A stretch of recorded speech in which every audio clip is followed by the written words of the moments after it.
안녕하세요. 오늘은 직업상담사 2급 과정 중에 저희가 직업정보론을 공부를 할 겁니다. 직업정보론은 사실 현장에서 직업에 관련 얘기예요. 현장에서 우리가 직업을 어떻게 알아내고 그 직업을 내담자들이나 구직자한테 연결을 시킬까. 그런데 우리는 다행스럽게 심리 검사를 하면 직업들이 나와요. 그리고 직업을 관리하는 한국고용정보원에서 만들어 놓은 직업 사전이나 직업 전망서로 전부 다 연결이 돼서 찾아볼 수가 있습니다. 그래서 그런 그 자료들이 직업을 만들어내고 있는 우리한테 제공해주는 그런 것들이 어떤 형식으로 만들어져 있고, 그게 우리가 현장에서 찾아볼 때 어떤 내용들을 우리한테 전달을 해주는가, 이거는 알고 있어야 되고요. 물론 우리만 그거를 쓰는 게 아니에요.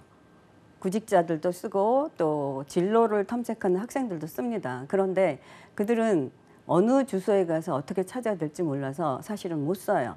저희가 그것까지 지도를 해줘야 되거든요. 예, 그래서 직업정보로는 그런 얘기들이에요. 직업을 어떻게 생성을 하고 이 직업들을 어떻게 만들고, 그러면 직업을 만들려면 어떤 룰에 맞춰서 만들어야 되고 아무렇게나 만드는 게 아니니까, 그러면 직업을 만들어내는 곳이 어디고, 이런 거에 관련된 얘기입니다. 우리한테 굉장히 유용한 정보를 주는 건데, 그러면 어떻게 만들어지고, 물론 저희도 정보 생산자입니다. 우리가 착각하고 우리가 무슨 정보를 만들어내나 그러는데, 실제로 현장에서 우리가 구직표, 구인표를 입력시켜요. 이거 생산해낸 겁니다. 그래서 우리도 정보를 생산해낸다, 그런 개념이 있으셔야 돼요. 그래야 정보를 다룰 때 정확하고, 예, 정확하게 맞는, 이 사람한테 맞는 거 아니면은 이거는 해주면 안 되는 거, 이런 것들을 가려낼 수 있어요. 그래서 직업정보론을 공부를 하셔야 됩니다. 그래서 오늘 직업정보의 제공과 정보의 종류, 또 이 제공되는 자료들이 어떤가, 이거에 대해서 공부를 할 겁니다. 그러면 직업정보는 어떤 의미를 갖고 있느냐, 이런 걸 좀 이해를 해야 되겠죠. 직업의 구조나 직업의 분류와 직종, 직업들이 어떤 구조로 되어 있고, 그 다음에 직업을 어떤 분류로 만들어내는가. 예, 직업이 어떤 분류로 나눠져야 우리가 찾기가 수월하죠. 현재 우리나라가 2만 개의 직업을 갖고 있는데요. 우리가 알고 있는 거 몇 개나 될까요?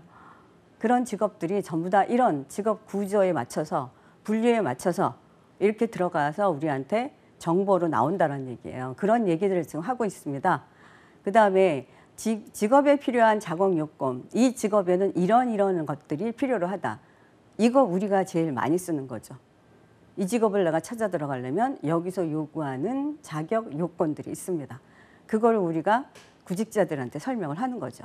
그 다음에 우리는 노동시장에 들어가서 일을 합니다. 그래서 노동에 관한 제반 규정, 또 이 직업을 선택할 때면 어떤 준비를 갖춰야 되느냐, 그리고 취업 경향, 또 정보들, 그리고 어디에 취업을 하는가, 이런 것들을 전부 다 망라해서 가르쳐 줍니다. 직업정보가. 그런데 직업정보를 그냥 만드는 게 아니에요. 규칙에 따라서 재배열하고 또 요약하고 삭제하고, 이 정보가 오래된 거는 삭제를 해야 되겠죠. 그래서 목적에 맞게 처리되어서 저희한테 지금 오는 겁니다. 그 정보가. 그러면 직업정보의 사용 목적이 뭘까요? 일단은 구직자들이 내가 직업에 대해서 취업을 하겠다라고 하는 그런 마음을 갖게 하는 동기부여가 있어요. 그냥 멀리서 나는 이런 사람이 될 거야, 나는 이런 직업을 갖고 시작을 할 거야. 그런데 그 직업에 대해서 정확하게 알지를 못해요. 근데 그 직업에 대해서, 그 직업은 이런 거를 요하고 이런 지식이 필요하고, 그리고 이 직업을 갖고 내가 일을 하면 나한테 자아실현을 할 수 있고, 이런 내용들이 들어있기 때문에 내가 나 이 직업을 갖고 가서 일을 할 거야 라고 동기부여를 줍니다. 거기에 동기부여만 주는 게 아니에요. 흥미를 유발하죠. 예, 그 다음에 직업에 대한 인식이나 태도의 변화를 가져오게 한다. 그래서 우리는 사람이라서 직업을 갖고 일을 하고 삶을 살아갑니다. 그래서 여기서 요구하는 것들이 있어요. 직업에 대한 내가 어떤 인식을 갖고 있고, 이 직업에 대한 어떤 태도를 갖고 있는가. 이거는 직업적 윤리에서 요구하는 것들입니다. 이런 것들을 알아야 된다는 거죠. 또 그 직업에서 근로자가 얼마나 좋은 생활을 할 수 있나, 또 다른 직업은 어떤가 이렇게 비교할 수도 있고요. 그리고 우리는 here and now, 지금만 이 직업을 갖고 일하는 게 아닙니다. 미래랑 같이 연결이 돼야 돼요. 그래서 이 직업을 갖고 내가 앞으로 몇십 년을 살아갈 건가, 아니면 더 많은 직업을 선택해야 될까. 그래서 생애 설계를 할 수 있게끔 직업 정보를 제공해 줍니다. 그리고 일의 과정, 이 일은 어떤 과정을 거쳐 일을 한다. 그리고 또 그 일을 하면서 부가적인 환경들이 있어요. 그리고 직장이나 사업장의 특징, 유형, 자신이 몰랐던 직업 세계나 직업 비전에 대해서 알 수 있어요. 그래서 내가 그 직업을 갖고 경험을 하면 그 직업에 대한 세계는 잘 알 수 있지만, 그렇지 않으면 몰라요. 우리가 경험하지 않으면. 근데 그나마 이 직업 정보는 내가 간접적으로 경험을 할 수 있게끔 만들어주는 거예요. 그럼 어느 정도의 직업 세계에 대한 얘기를 만들어 주니까, 이 직업은 앞으로 내가 일을 하게 되면 지금같이 이렇게 노동시장 안에서 변화가 많은 데서 그래도 이 직업을 갖고 살아갈 수 있을까 하는 그런 것들을 해볼 수 있다라는 거죠. 그 다음에 가장 중요하죠. 고등학교나 대학교 졸업자들, 또 근로자들한테 이런 직업을 제시함으로써 본인들이 어떤 역할을 해갖고 이 직업을 갖고 갈까. 그래서 중고등학교에는 진로 상담이고요. 대학에서는 그 진로 상담으로 가서 지식과 이론을 배우고, 그리고 노동시장에 가서 일을 하는 거죠. 그래서 그들한테 내가 어떤 거를 만들어 갈까, 나의 역할을 어떻게 만들어 갈까, 그거를 계획을 만들어 주는 거예요. 모형 제시라고 되어 있는데, 앞으로 내가 어떤 직업을 선택해서 어떤 형식으로 이 직업을 찾아 들어갈까, 이런 거를 주는 겁니다. 직업 정보가. 이런 거를 줘야 우리가 진로를 설정하거나 직업을 찾아가는 계획을 하죠. 이 정보를 아무것도 모르면 아무것도 못해요. 그러면 직업 상담사가 무슨 일을 할까? 이거 모르잖아요. 저야 지금 직업 상담사 일을 하고 있으니까 저는 설명을 드릴 수 있지만, 시험을 치고도 하시는 분들은 도대체 직업 상담사가 무슨 일을 할까? 이 직업 정보를 제공하는, 그거를 찾아보는 거예요. 그래야 우리가 알 수 있죠. 간단하게 얘기하면 그거예요. 내가 직업 상담사가 되겠다. 내가 아니면 변호사가 되겠다. 그러려면 뭐가 있어야 되는가? 그 내용들을 가르쳐 주는 겁니다. 그래서 직업 정보의 기능과 역할이 있어요. 지금 토탈로 말씀을 드렸는데, 이게 내담자들한테는 어떤 역량이고 또 어떤 거를 선택할 수 있나 얘기입니다. 직업 선택에 대한 의사결정을 도와요. 직업 정보가 변호사의 정보, 직업 상담사의 정보, 이런 정보들을 주면 내가 어떤 직업을 선택할까 의사결정을 하는데 방향 설정을 해줍니다. 그리고 이 직업 세계에 대해서 내가 알게 되면 그 직업 세계에 대한 지식을 증가시키죠. 그리고 내가 설사하니 선택을 했다 하더라도 나는 이런 직업으로 갖고 갈 거야 라고 잠정적으로 선택을 했는데, 직업 정보를 보니까 이건 내가 잘못된 것 같아. 나는 좀 더 나은 걸 선택할까? 그래서 이 얘기예요. 재조정해 볼 수 있다. 또 경험이 부족한 사람, 조금 전에 말씀드렸죠. 저는 직업 상담사라서 제가 현재 일을 하고 있기 때문에 직업 상담대에서 확실히 알지만 모르잖아요, 다들. 지금 시험 공부하시는 분들도. 그럼 이 정보를 갖고 간접 경험을 할 수 있다는 거예요. 그러면서 또 하나, 4번이 우리한테는 굉장히 중요한 역할인데, 내가 이 직업을 갖고 선택을 했다 하더라도 여러 가지 정보를 갖고 이 직업 말고 대안책으로 한두 개들을 더 만들어 볼까 하는 대안들을 만들 수 있게 정보를 제공합니다. 그래서 우리는 하나만 갖고 하다가 실패를 보면 일어나기가 어려워요. 그래서 두세 개의 대안책을 가져야 돼요. 그러려면 정보가 필요합니다. 그러면 이 직업 정보의 역할이 노동시장의 역할, 기업 측면 역할, 지금 제가 말씀드린 거는 개인적인 역할이 많았었어요.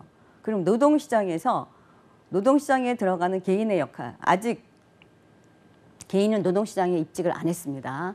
그래서 미취업 청소년의 진로 탐색과 선택 시 참고 자료로 이용이 되죠. 참고 자료 아니에요. 거의 이거를 이용을 하죠. 그래야 내가 뭐를 알고 들어가죠. 그럼 노동시장에서의 활성화도 또 하나는 노동시장의 활성화를 일으켜줍니다. 왜? 구직자에게 구직활동을 촉진시켜서 의사결정을 기초 자료로 활용을 해서 노동시장에 들어오기 때문에 노동시장의 활성화를 일으키죠. 직업에 대해서 문외한이고 직업에 대해서 아무것도 모르고 있으면 한 발자국도 못 뛰어요. 나는 일을 하고 싶은데 도대체 어떤 직업이 있는지도 모르고 그 직업이 뭐를 요구하는지도 몰라요. 그럼 우리 못 움직이잖아요. 그래서 전체적인 첫 번째 노동시장은 개인이 노동시장에 입직하기 위해서 참고 자료고, 하나는 노동시장을 활성화시키죠. 그 자료를 갖고 개인들이 노동시장에 들어가서 일을 하니까. 그리고 이거는 노동시장에서만 도움이 주는 게 아니고 기업 측면에서도 직업 정보는 필요합니다. 왜 그러냐면 사람 뽑을 때, 사람을 뽑아서 인사관리할 때 직업별 직무 수행이 필요하죠.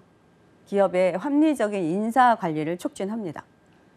그러니까 이 사람이 어떤 직무에 맞는 사람이고 그 직무에 맞는 우리 회사의 어느 파트에 어느 쪽으로 해야 된다. 그래서 인사관리에 가장 중요한 역할을 합니다. 그리고 안전관리도 해요. 네, 직무 분석을 하면, 이 직업에 대한 직무 분석을 하면 위험한 것들이 있죠. 직무 중에. 그래서 산업재해를 일으킬 수 있잖아요. 그래서 그거를 미리 예방할 수 있습니다. 그래서 인적 관리를 하고 안전 관리를 합니다. 그럼 국가는 어떠냐? 국가는 직업훈련의 기준이 돼요. 체계적인 직업 정보를 기초로 해서 직업훈련 기준을 설정합니다. 왜 그러냐 하면 직업들의 흐름을 보고 이 직업에 이쪽에 노동력이 모자란다. 그러면 그쪽에 훈련을 만들어야 돼요.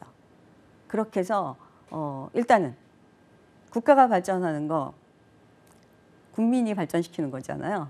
우리가 노동시장에 일을 해서 우리가 발전을 시키기 때문에 전체적인 노동력에 이쪽이 빠진다, 이쪽이 모자란다. 그러면 그쪽에 직업 훈련을 해야 되고 훈련 기간을 만들어서 빨리빨리 기술을 만들고, 그래서 그게 고용정책의 기초 자료가 되죠. 그래야 고용정책이 들어가고 노동시장을 원만하게 만들 수 있고 이렇게 도움을 줍니다. 그래서 브레이드 피드라는 학자가 직업정보의 기능을 내놨는데 이거는 시험에 나오기 때문에 넣어놨어요. 이거는 1차나 2차에 자주 나와요.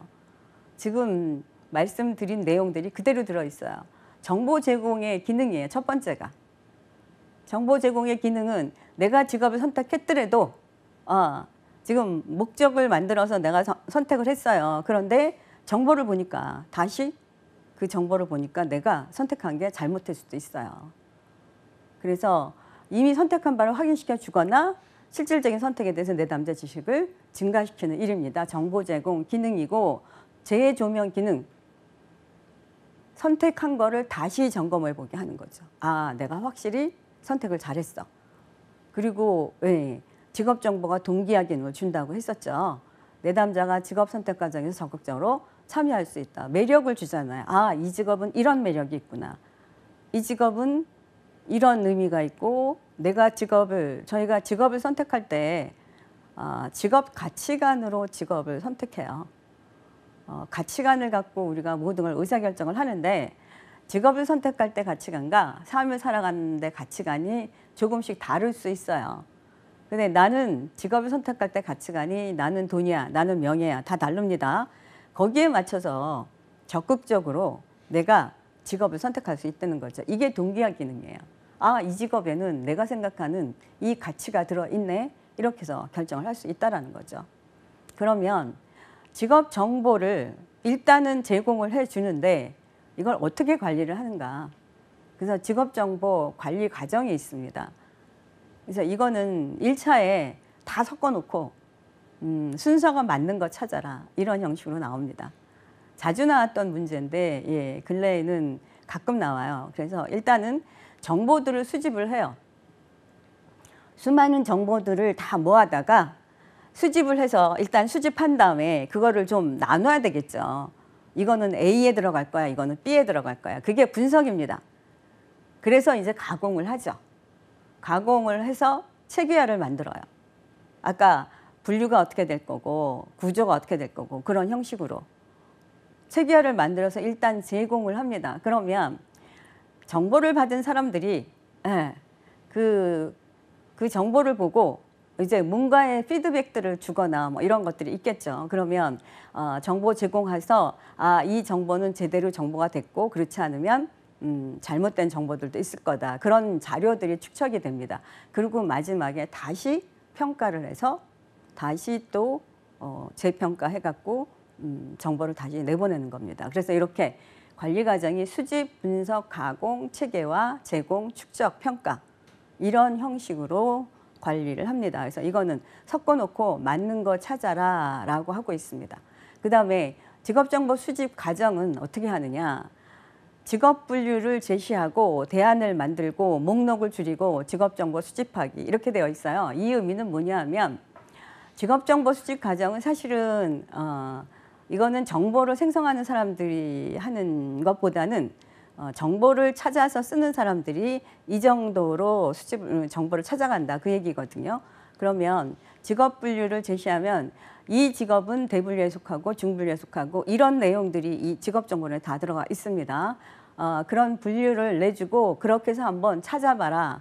그러면 찾아보면 그 분류대로 나오는 직업들이 서너 개가 떠요. 하나만 뜨진 않아요.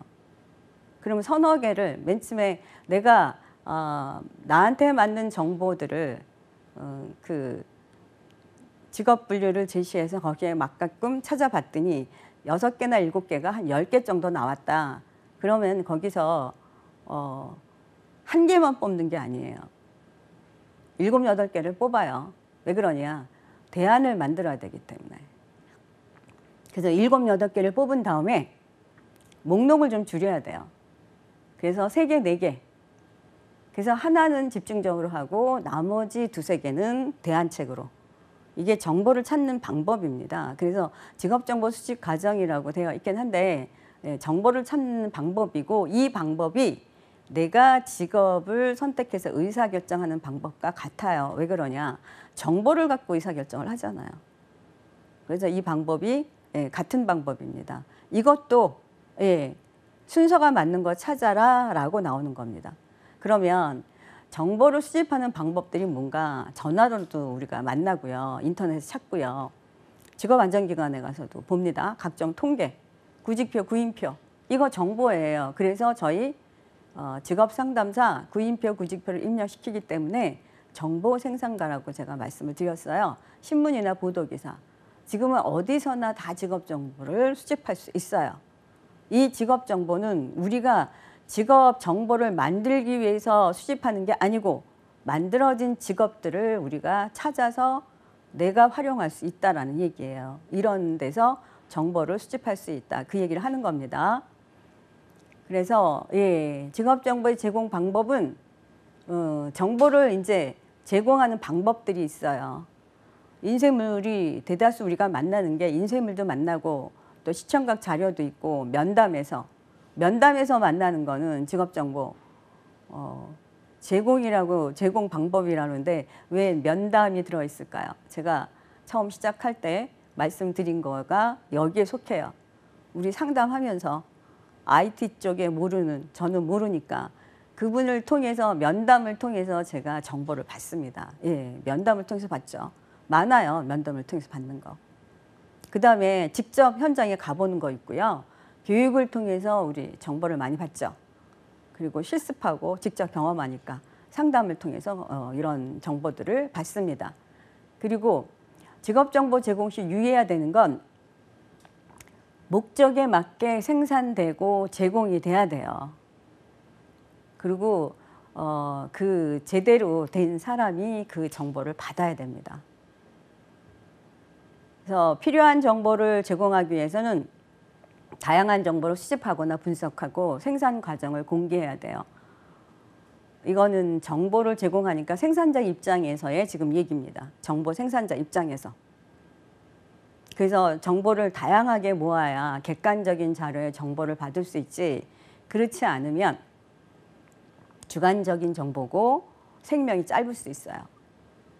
그리고 정보는 누구나 다 접할 수 있지만 그 정보가 정보화되는 게 있고 하나는 쓰레기가 되는 경우가 있습니다. 그래서 필요한 사람한테 줘야 된다, 그 얘기입니다. 그래야 그 정보가 제대로 역할을 하죠.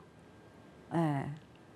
그래서 직업정보 유형별 특징 했는데 정보를 어떻게 만나느냐, 인쇄물, 시청각 자료, 면접, 직업 경험 해서 비용은 인쇄물이나 직업 면접이나 이런 경우는 좀 적게 들죠. 그런데 시청각 자료나 직업 경험은 직접 들어가 봐야 되니까 비용이 높아요.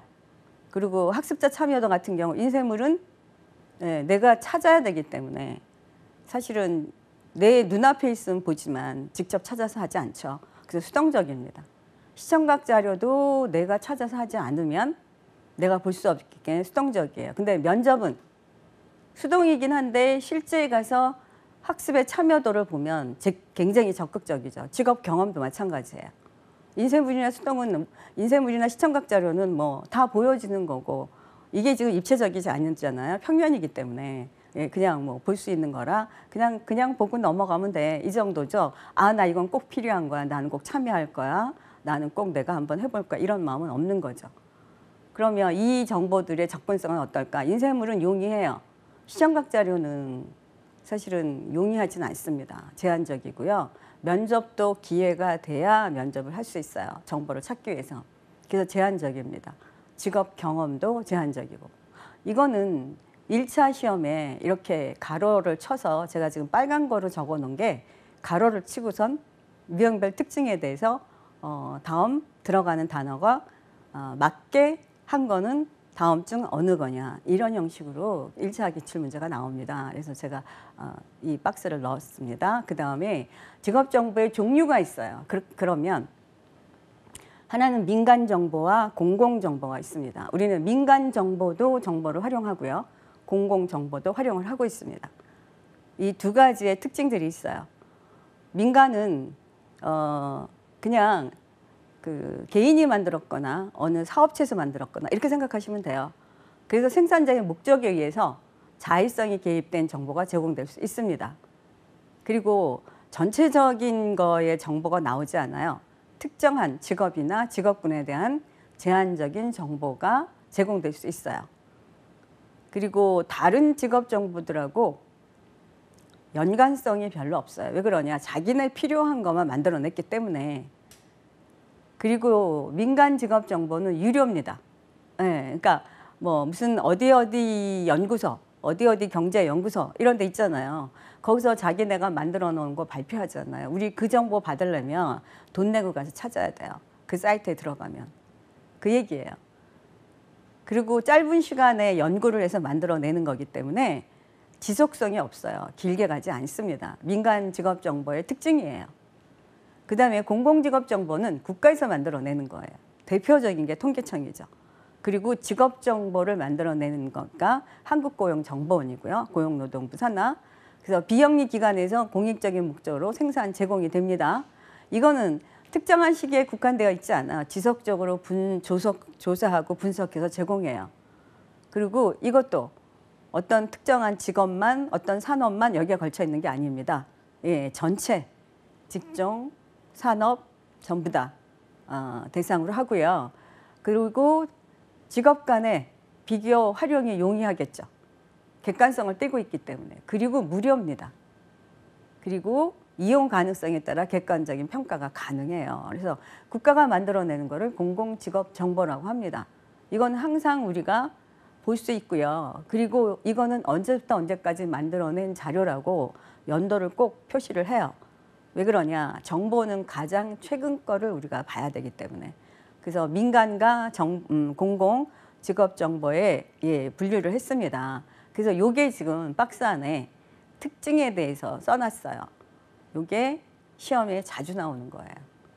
그래서 민간은 직업 정보 제공의 속성, 민간은 불연속적 단절적이고 공공은 지속적이죠. 거의 매해 나오고요. 그리고 민간은 생산자의 임의적이에요. 그리고 공공은 객관적이고 일괄적인 거. 그리고 직업의 범위가 민간은 제한적이고 공공은 포괄적입니다. 전체 대상을 하고 있고요. 다른 정보와의 관계에서는 연관성이 낮죠. 민간은. 근데 공공은 연관성이 높아요. 그리고 제일 중요한 거 유료냐 무료냐. 그래서 이것도 이렇게 민간 직업 정보와 공공 직업 정보의 특징에 대해서 3가지 이상을 써라라고 2차에 나올 수 있고요. 1차에서는 다음 중 민간 정보에 속하지 않은 걸 찾아라. 또 다음 중 공공 직업에 아닌 걸 찾아라. 이렇게 해서 1차에 기출에서는 그렇게 나옵니다. 그래서 민간과 공공 직업 정보는 조금만 신경 써서 들여다보면 기억이 많이 나는 문제입니다. 이거는. 그래서 직업 선택의 결정 모형에서 여기 이론이 있어요. 기술적인 모형, 처방적인 모형, 이 결정 모형이 되어 있는데 여기서는 이거를 제가 왜 넣어놨냐면 이게 기출 문제에 자주 오르락내리락거려요. 2차에서 나오고요. 근데 여기서의 기출 문제는 학자들을 주로 많이 물어요. 기술적 직업 결정 모형인 학자는 다음 중 누구냐라고 얘기하거든요. 기술적 직업 결정 모형은 타이드만 오하라가 얘기하는데 직업 선택의 결정 과정을 기대 기간과 실행 및 조정 기간으로 분류로 해서 결정 과정을 얘기하는 겁니다. 기술적으로 결정을 한다. 그 얘기입니다. 그래서 탐색을 하고 구체화 단계가 있고 선택하고 명료한다. 이런 프로세스로 직업을 결정한다. 그 얘기입니다. 두 번째가 힐튼이에요. 인간이 복잡한 직업 정보에 접근하게 되는 구조의 근거를 둔 이론이에요. 그래서 이것도 이 프로세스로 찾아가요. 전제 단계, 계획 단계, 인지 부조화 단계. 그 다음에 브롬은 직업 결정 요인을 균형과 기대, 힘의 원리로 해서 균형, 기대, 힘. 그래서 여기는 학자들을 묻고 이 학자가 어떤 직업 결정 모형을 썼느냐, 이거 질문이에요. 그래서 이거는 시간이 없으시면 그냥 읽고 넘어가셔도 되는 건데 시험에 나오기 때문에 제가 올려놨습니다. 그 다음이 처방적 결정, 직업 결정 모형이에요. 아까는 결정하는 것만 주로 했지만 이거는 자신의 특성 요인을 나열하고 개발해봐서 거기에 가치와 중요에 따라서 비교 분석해서 결정한다는 얘기예요. 그래서 카츠, 겔라트, 칼도와 지토스키 이렇게 3사람의 학자인데 처방적 직업 결정의 대표적인 학자는 누구냐? 그러면 카츠를 기억하시면 돼요. 그 다음에 정보 제공하는데 직업 정보 제공하는데 가장 큰 역할을 하는 게 우리나라는 한국직업사전입니다. 한국직업사전이 워크넷에 들어가서 직업 찾기를 쳐보시면 한국직업사전과 한국전망서가 이렇게 연결이 같이 돼 있어서 우리가 정보를 찾을 수가 있어요. 그래서 한국직업사전이 발간 목적이 뭐냐 하면 표준화된 직업명과 기초직업 정보를 제공할 목적으로 발간을 하고 있어요. 우리가 어디 지역은 직업상담사를 서울은 직업상담사라고 부르지만 다른 데서는 직업상담사가 아닌 다른 이름으로 부른다. 그러면 이건 통일이 안 됩니다. 그래서 지금 그 얘기예요. 어딜 가든 직업상담사가 무슨 일을 하는지는 모든 사람이 알고 있어야 된다는 거예요. 같은 내용으로. 그래서 표준화된 직업명이라는 의미가 그거고요. 기초직업 정보를 제공해요. 그러면 이 직업상담사를 하려면 어떤 직업 정보를 갖고 있는가, 이런 거를 기초로 하고 있고요. 그리고 청소년 구직자에게는 직업 선택을 위해서 의사결정하기 위해서 필요한 거고요. 기업 인사나 담당자에게는 근로자 선발을 위해서 이 사람이 어떤 능력을 갖고 있고 어떤 직무의 특성을 갖고 있는가, 이거를 찾아야 제대로 인사 선발을 하죠. 그리고 훈련 담당자에게는 직업훈련 과정을 개발하기 위해서 활용이 되고요. 연구자에게는 직업분류 체계 개발과 직업연구를 위해서 그 직업에 관련된 것에 대한 연구를 합니다. 왜 그러냐? 직업이 그냥 한 자리에 멈춰 있는 게 아니에요. 노동시장이나 산업의 변화로 인해서 직업도 같이 변화합니다. 그래서 이거는 연구가 있어야 돼요. 연구를 안 하면 어떤 흐름이 있는지 몰라요. 그 다음에 노동정책 수립자에게는 노동정책 수립 기초 자료로 활용이 되죠. 이 직업의 사람을 수요로 더 한다 그러면 노동력을 그쪽으로 넣어줘야 돼요. 이게 또 어디하고 연결되느냐? 직업 훈련하고. 그리고 그 직업 훈련하고 연결되느냐? 대학의 과로 연결돼요. 이쪽에 산업이 발달되면 이 산업에 근로자가 필요로 해요. 그러면 어디서 이들을 양성을 시켜요? 학교에서 양성을 시켜야 되잖아요. 그래서 이게 다 물려 있습니다. 그리고 학교에서 배운 거를 이제 훈련기관에서 자격증을 공부를 하고 그렇게 만들어내야 노동시장에 인력을 채울 수 있어요. 그래서 이렇게 서로들 물려서 그 계획을 세울 수 있기 때문에 직업사전이 이런 역할을 해주는 겁니다. 그래서 2020년에 한국직업사전 통합본이 나와 있어요. 그래서 여기에 대한 시험 문제가 되게 많이 나오고요. 여기에 관련된 지금 내용들이 되게 많습니다. 이게 이제 13개로 나눠서 얘기를 해요. 그래서 여기 이제 주요 개정 내용은 제가 잠깐 읽고 넘어가겠습니다. 본 직업과 관련 직업을 기준으로 해서 제 12,823개를 뭐 3,525개 증가하였고 이런 얘기예요. 그 다음에 이게 만들어질 때 이거를 무시하면 안 되거든요. 4차 산업활동, 그 다음에 과학기술 발전, 고령화, 인구학적 변화 이런 것들이 다 같이 들어가 줘야 된다는 거예요.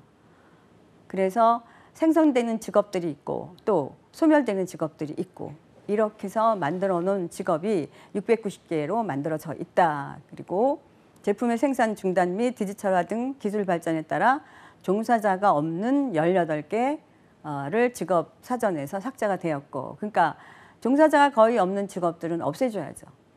그리고 종사자가 늘어나는 직업들은 더 세분화를 시켜줘야 되고, 이게 지금 기초 역할을 해주기 때문에 우리가 워크넷 주소에 들어가서 직업을 찾을 때 직업상담사, 사회복지사 이런 식으로 직업 찾기 해보면 이 직업사전에서 내놓은 얘기와 전망서에서 내놓은 얘기들이 동시에 다 정보를 제공하고 있어요. 그래서 이 직업을 하려면 직무들이 어떤 직무고 이 직업을 찾아가려면 되는 길이 뭐고 그리고 하는 지금 현재 종사자는 어떻게 됐고 10년 후의 전망은 어떻고 이런 것들을 지금 제공해 주는 거예요. 그게 직업사전과 직업전망서 두 개가 지금 그 역할을 합니다. 그래서 정보론에는 이 두 가지 얘기가 들어와 있습니다. 그리고 한국직업사전의 정보는 사업체의 표본조사를 통해 조사된 내용으로 의도적인 목적으로 사용될 수가 없어요. 왜 그러냐? 이거는 공공직업입니다. 공공정보예요. 그래서 우리가 직업정보 하는 데에서 활용을 해야 된다. 이 얘기입니다. 그래서 어디에 쓰면 안 되느냐? 특정 집단을 대표하는 이익단체의 권리 및 주장, 근로자의 뭐 직업평가 자료 등으로 사용한다든가 이러면 할 수 없다라는 거죠. 이거는 정보죠. 어디에 뭐 평가해라 뭐라 이건 아닙니다.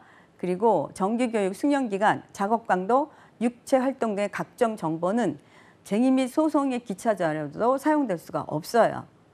이거는 이 직업 정보 안에 이런 노동을 요구하고 이런 강도를 요구한다는 기초 자료를 내놓은 거지. 그러면 근로자를 쓸 때 거기에 맞춰서 쓰라는 얘기거든요. 여기가 직업사전에서 이렇게 쓰니까 내가 이렇다. 그래서 나는 노동의 쟁의를 하겠다. 이러면 안 된다는 얘기입니다.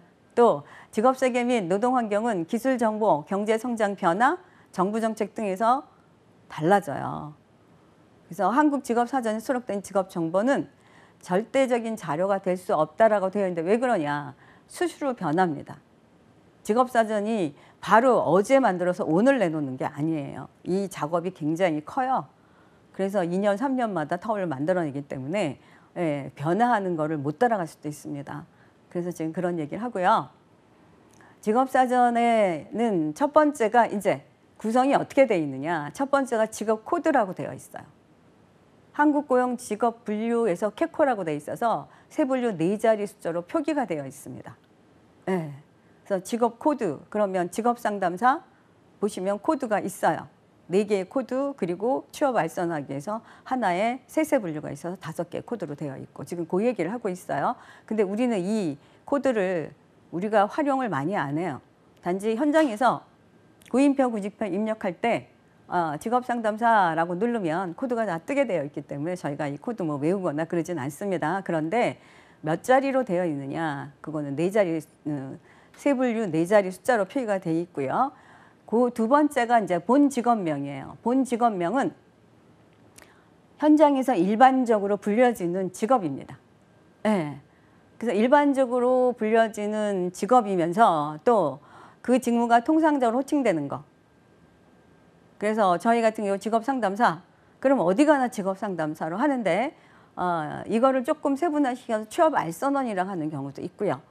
우리는 직업 상담사가 전체 직업 상담사입니다라고 하지만 분류되어 있는 것들이 있어요. 취업 알선원, 커리어 코칭, 헤드헌터, 예, 다 뭐 하느냐? 직업 상담하는 사람들이에요. 이렇게 분류가 되어 있어서 지금 그런 내용들을 얘기합니다. 그 직무 내용이 기술된 명칭이다. 특별히 부르는 명칭이 없을 때는 직무 내용과 산업의 특성을 고려하여 누구나 쉽게 이해할 수 있는 명칭을 부여한다. 그래서 아마 건설 현장에는 일본어가 되게 많이 오가요. 네, 그래서 그거를 지금 한국어로 바꿔서 명칭을 다 만들어 놓긴 했는데 예전부터 해왔던 분들은 낯설죠. 예, 반장이라고 하시는 분들은 여전히 예전 말들을 쓰고 계세요. 예, 그래서 이런 본 직업명은 이런 거를 통해서 이 직업은 이렇게 불러야 된다. 정해줘야 됩니다. 아무 직업으로 부르면 우리는 아마 혼돈에 빠질 거예요. 도대체 저 직업이 뭔데? 이렇게 되거든요. 그리고 직업 명칭은 해당 작업자의 의견뿐 아니라 상위 책임자 및 인사 담당자의 의견을 수렴해서 결정했어요. 특히 건설 현장에서는. 예, 그 현장에서 일하시는 분들 대부분 그 반장이라는 분들, 예, 그분들이 얘기하는 이름과 또 관리자 이렇게 해서 통합을 해서 의견을 통합해서 지금 한국말로 많이 바꾸긴 했다고 하더라고요. 그런데 오랫동안 했던 분들은 조금은 입에 와 닿지 않는다 얘기는 하는데 일단은 필요로 하죠. 그리고 예, 여기에서 4번이 이 얘기예요. 가급적인 외래어를 피하고 우리말로 표기하되 우리말 표기에 현장감이 없을 때는 외래어를 교육부에 정한 외래어 표기법에 따라서 표기해야 했다. 이렇게 해서 해놓은 것도 있지만 건설 현장은 거의 한국말로 좀 바꿔서 해놓은 경우가 많다고 하더라고요. 그 다음이 이제 직무개요가 들어있어요. 본 직업명이 있고 직무개요가 있습니다. 그러면 직무가 어떤 의미를 갖고 있는가? 이 직업은 어떤 의미를 갖고 있느냐? 개요가 있어야 됩니다. 직무 담당자의 활동, 대상의 목적, 기계, 설비 및 작업 보조물, 사용된 자재, 생산품 또는 제공된 용역, 수반되는 일반적, 전문적 지식 등을 간략히 포함하는 거예요. 그래서 이 직업에는 노동력이 얼마나 들어가야 될 거고 대상을 뭐로 하고 있고 기계가 들어가느냐 아니면 보조물이 뭐가 들어가느냐 이런 것들을 만들어 놓은 겁니다. 그리고 이제 개요가 만들어졌으니까 수행 직무가 있겠죠. 어떤 직무를 하는가? 직무 담당자가 직무의 목적을 완수하기 위해서 수행하는 구체적인 작업 내용을 작업 순서에 따라서 서술한 겁니다. 그래서 이 직무 수행 직무 이거 직무를 우리가 직업상담사의 직무는 뭐다? 사회복지사 직무는 뭐다? 바로 여기서 우리가 이걸 알고 설명을 하는 거예요. 그래서 해당원이 주어일 때는 주어를 생략하나 다른 작업원이 주어일 때는 주어를 생략하지 않는다. 이거는 서술한 내용들을 어떻게 서술을 하느냐에 그 얘기가 적혀 있는 거예요. 또 작업의 본질을 표현하는 동사와 그것을 규정한 수식어를 적절히 사용하여 문장을 완성하고 문제는 항상 문체예요. 제가 문제로 해놨네요. 항상 현재형으로 기술한다. 예, 항상 과거로 기술하는 게 아닙니다. 또 작업의 내용을 기술할 때 추상적인 언어를 사용하면 안 돼요. 왜 그러냐? 현장에서 벌어지는 일의 얘기입니다. 일의 얘기. 이거를 추상적인 단어가 아니고 예, 제대로 된 단어를 써야 되는 거죠. 그 다음에 문체는 간결한 문장으로 해야 됩니다. 그리고 내용은 직무를 어떤 직무를 하고 어떤 직무를 하고 어떤 직무를 하는데 이거를 순서대로 지금 써놓은 거라서 작업 시간적 순서와 작업 순서에서 작성을 해야 된다는 거예요. 만약에 미용사의 직무를 내놓는다면 미용사 직무가 아마 20개쯤 있다 하면 이거를 순서대로 작성을 해서 내놔라 그 얘기입니다. 그게 일의 순서이기 때문에 직무이기 때문에 우리 직업상담사도 마찬가지예요. 직업상담사가 현장에서 일할 때 상담할 때 행정은 빼고 일단 상담을 할 때 어떻게 상담을 시작을 하느냐 그 순서를 그대로 직무에 적는다 그 얘기입니다. 전체를 정확히 파악하여 중요한 내용은 모두 기술을 하고 주된 직무보다 빈도가 낮은 중요도는 낮으나 수행이 가능한 작업들에 대해서는 뭐뭐 하기다 한다로 표시를 했어요. 외래어는 정확한 이해를 위해 원어를 함께 표기를 한다. 그래서 수행 직무의 내용 설명들은 어떤 작업을 한다, 어떻게 한다. 그래서 구체적인 단어를 쓰면서 추상적인 단어가 아닌 그래야 우리가 알아들을 수 있거든요. 그리고 우리가 상담할 때 여기는 이런 일들을 합니다라고 우리가 갖다 가장 정보를 활용할 수 있는 게 바로 이 부분이에요. 어떤 수행을 하고 어떤 일을 하고 이 부분에는 기술적이고 이거는 어느 정도의 기간이 지나야 능숙하게 할 수 있고 이런 것들을 우리가 얘기를 할 수 있다라는 거죠. 그 다음이 이제 5번째가 부가직업 정보인데 부가직업 정보는 여기서 기출 문제가 되게 많이 나와요.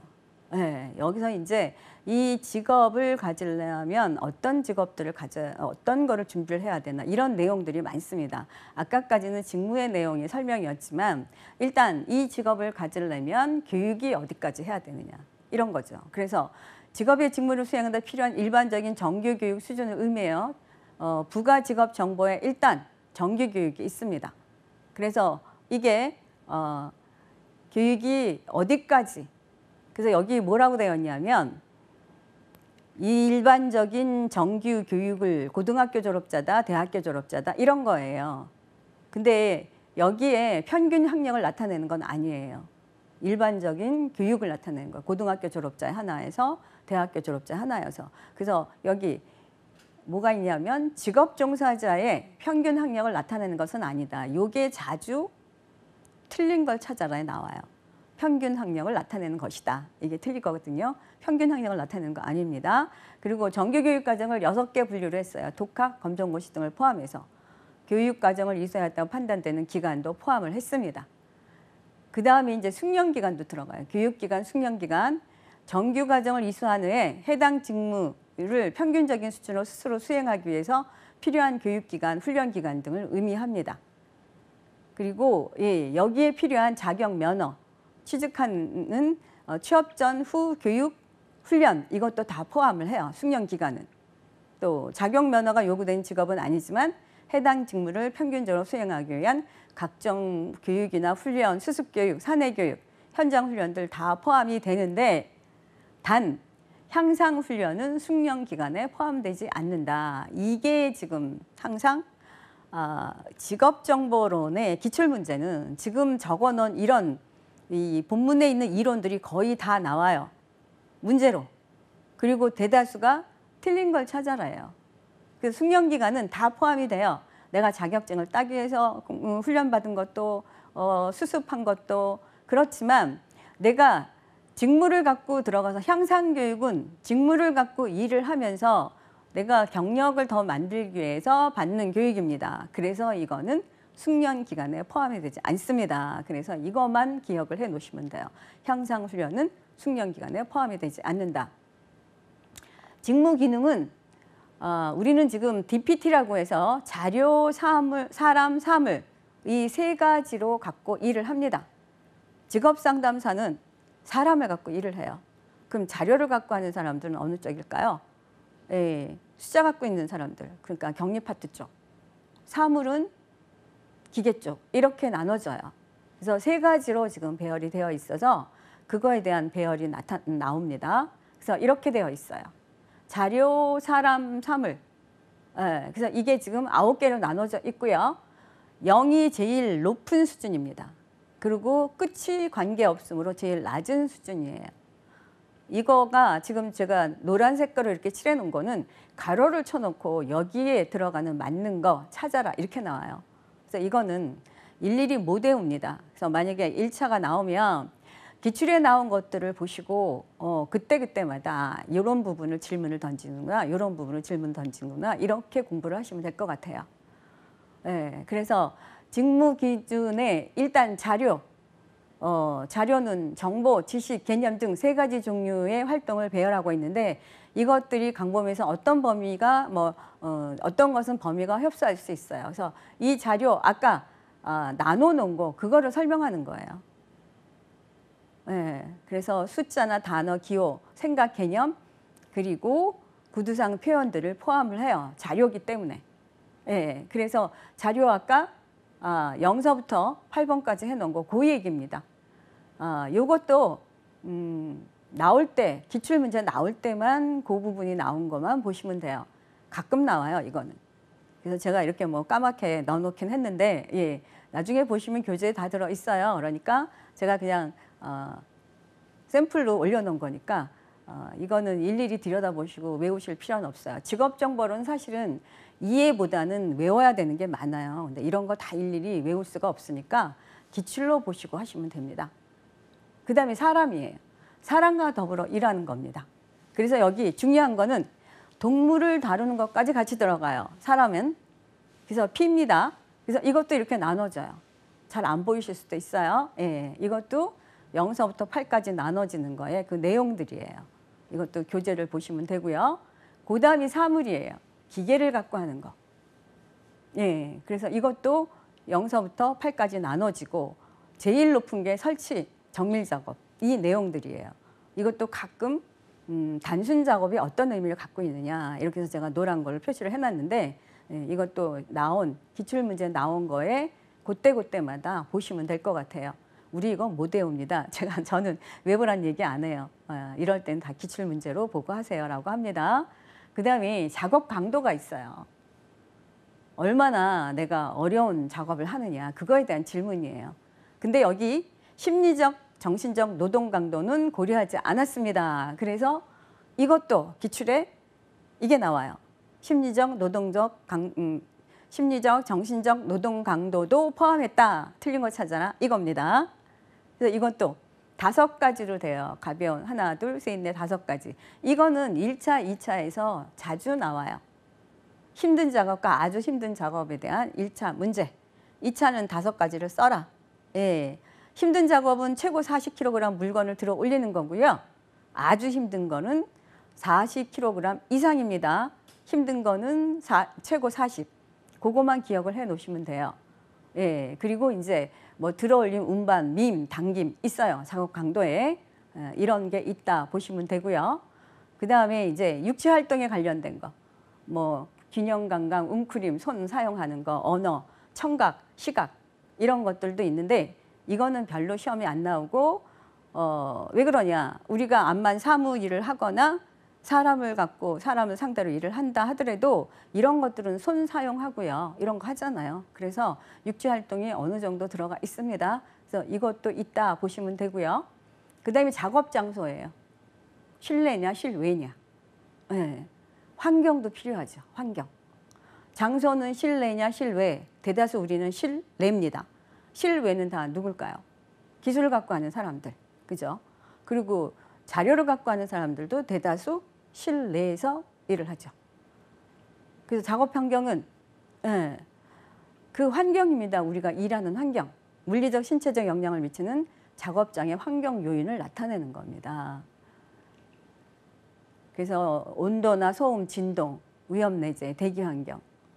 이거는 산업안전보건법에 의해요. 우리는 사무실에서 일을 하기 때문에 이건 사실 현장에서 일하는 분들한테는 작업 환경이 굉장히 중요한 역할을 하죠. 그래서 이렇게 나옵니다.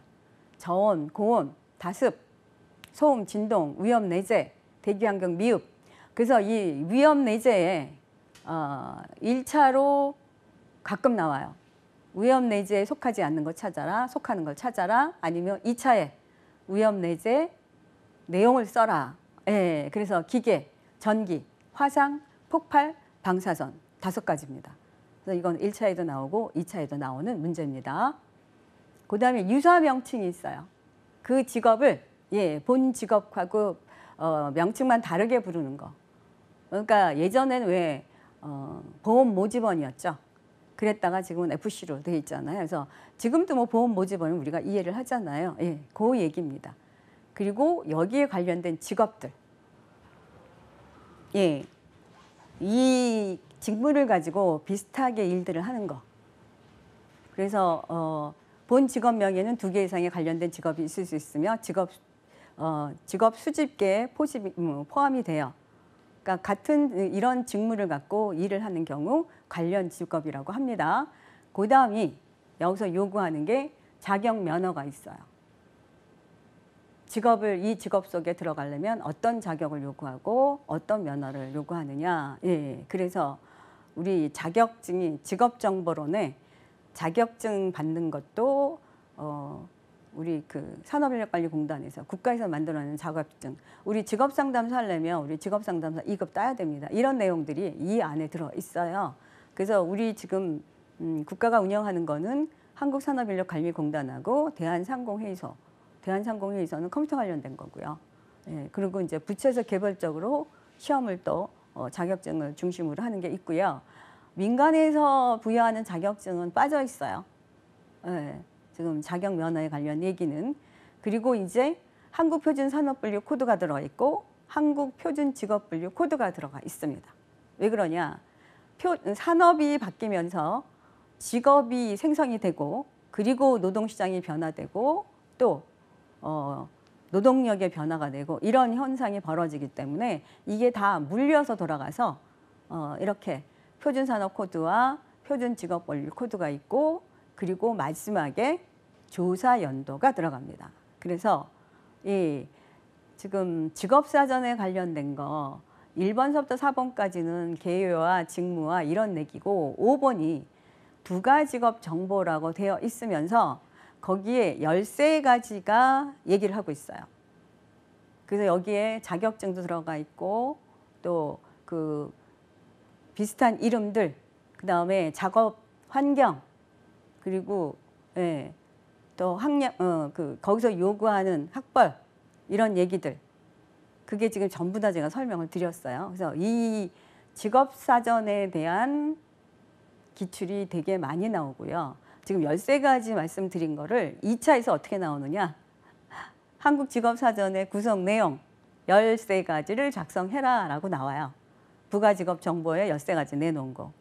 그럼 직무 개요 자격도 있고 또 평균 그러니까 일하는 장소, 환경, 그러면 기억이 안 나면 표준산업분류 들어가 있고 한국표준직업분류 들어가 있고 마지막에 조사연도 들어가 있고 이렇게 해서 13가지 쓰라는 게 2차에서 나옵니다. 아니면 13가지가 아니고 6가지 이상을 써라. 그러면 13가지 중에 기억나시는 거 쓰면 돼요.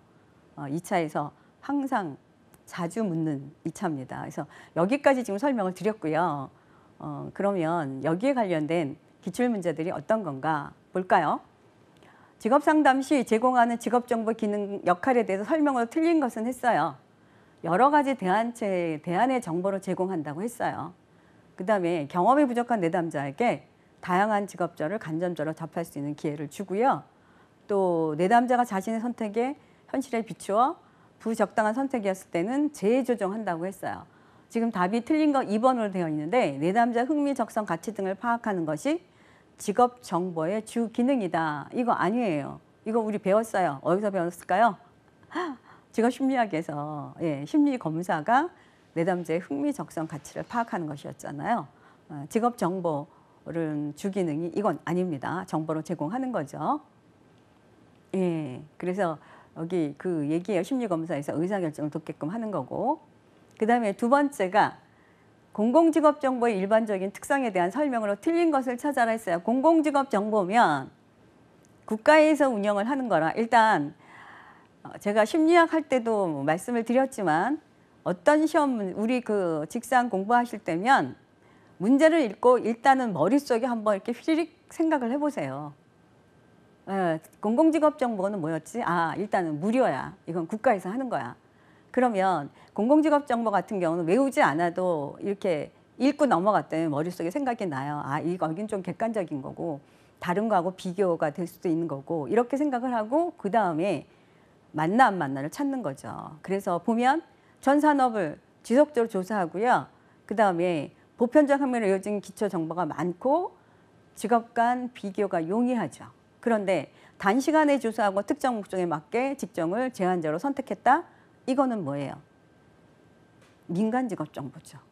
이렇게 문제를 푸시면 조금 더 수월하게 문제가 보입니다. 그리고 직업 정보를 가공할 때 유의할 사항으로 틀린 것은 했어요. 시각적 효과 첨가하고 직업에 대한 장단점 편견 없이 제공하고 가장 최신의 자료를 활용하는데 전문적인 것이므로 가능한 전문적인 용어를 사용하여서 가공한다. 전문적인 용어를 사용해서는 아니죠. 보편적인 걸 갖고 사용해야 됩니다. 예. 그리고 이거 정보 관리 순서 나왔죠. 아까 제가 맞는 거 찾아라라고 말씀을 드렸죠. 그래서 수집을 하고 수많은 정보들을 수집한 다음에 분석을 해야 된다 그랬죠. A는 A, B는 B로 나눠서 그 다음에 예, 체계화를 해야 되겠죠. 분석화 시켰으니까 A 쪽은 일로 가, B는 일로 가, C는 일로 가. 그렇게 해서 체계화를 시킨 거를 제공을 하고요. 그 다음에 가공을 하고 평가합니다. 지금 이렇게 되어 있습니다.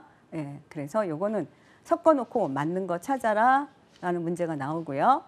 여기 부가 직업 정보의 13가지 중에 작업 강도가 있었어요. 최고 20kg 물건을 들어 올리고 10kg 정도의 물건을 빈번히 들어 올리거나 운반한다. 그거 5가지였기 때문에 제가 주로 아까 말씀드린 거는 아주 어려운 힘든 작업에 대한 설명을 드렸어요. 그래서 3번 보통 작업입니다. 최고 20kg 무게를 들어 올리고 10kg 정도의 물건을 빈번히 들어 올리거나 운반한다. 그래서 이거는 비교적 1차에서 좀 자주 얘기가 나와요. 예, 보통 작업도 묻고 힘든 작업도 묻고 그리고 2차에서는 작업 강도 5가지에서 설명하시오라고도 나와요. 그래서 요거는 문제가 자주 나오기 때문에 제일 중요한 거는 최고 몇 킬로냐 이것만 머릿속에 기억을 하시면 좀 될 것 같아요. 그리고 예, 직업정보 제공에 관한 설명을 옳은 것은 했어요. 모든 사람에게 직업정보를 우선적으로 제공한다. 직업상담사는 다양한 직업정보를 제공하기 위해 지속적으로 노력한다. 2번이 답입니다. 다양한 정보를 제공해야 돼요. 직업상담사는. 예. 일단 오늘 직업정보에 관련된 거를 설명을 드렸어요. 이거는 이해보다는 외우는 게 많기 때문에 좀 어려움이 있습니다. 공부하시느라고 고생들 하셨습니다. 감사합니다.